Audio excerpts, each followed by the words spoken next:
can we add angels into the conversation? Sure, of course. I mean, obviously, we have to talk about these things now. I think it's important for people to understand the traditional difference between an angel and a demon, for example, like to understand why we have that difference. And one of them has to do with what you said. One of them is the notion that like this grasping towards our desires, right? So it's like our fears, our desires, or whatever, you grasp them. And when you grasp them and you think that they're the thing, like they're the thing that will provide everything for you, right?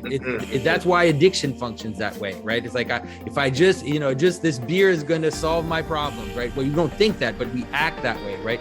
We act as if this thing is, I'm going to put all my desires and my being into this thing because I think it's going to provide for me something that it's not capable of providing. So, but when that happens, that's when that's when we could say that the agency that's acting on you is something like demonic, right? That's why the demons in traditional lore are always connected to your passion, right? We said a demon of lust, the demon of envy, the demon of greed, right? So it's like the demon of these are the types of agencies that are hooking into you that way, right? So, and just like in Star Wars, by the way, like it's really interesting.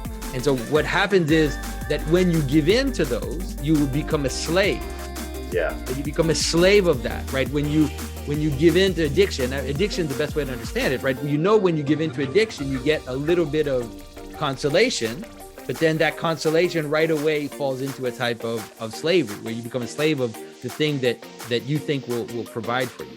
The angel or the good principalities, what they do is they always stack up towards the higher good. Mm-hmm. And so, first of all, they don't enslave you directly, which why it makes it more difficult to do good, right? So it's like you actively give your will up to something, and that thing that you're giving up to is lined up towards a higher good. So you participate in something with a certain amount of effort, and then that thing that you participated is aligned towards more and more. So a simple way to understand that is, when let's say you're digging a trench, and you're digging a trench so that, you can stop a flood that's coming. And the reason why you're doing it is so that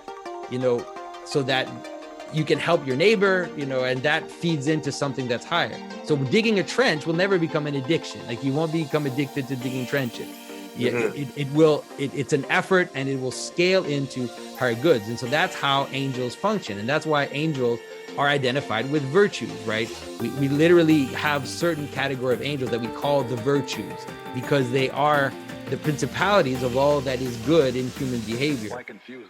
And so they are a type of agency, but they act differently. And that's why it's so hard, because this whole thing, that's why it's so difficult, because the whole AI thing, the way that it's setting itself up, the way that technology and intelligence is connected now is always devouring of attention, right? It's always parasitic. It's always trying to get your attention in order to get money in the pockets of some people. It's always trying to feed off of your intelligence in order to give power and money to certain forces. So it's difficult, and I have a lot of sympathy for John Vervaeke, who has this dream of giving birth to these beings, in a way that will bring about wisdom or whatever. But what the forces I see behind the whole process don't seem to make it possible. Like it's the whole thing is in a system that makes Facebook and Twitter and all these attention grabbing mechanisms, all this intelligence devouring mechanisms that enslave us to the power of others. Oh, awesome. Okay. I would like to give you hope. All right. Well, thank you if you can.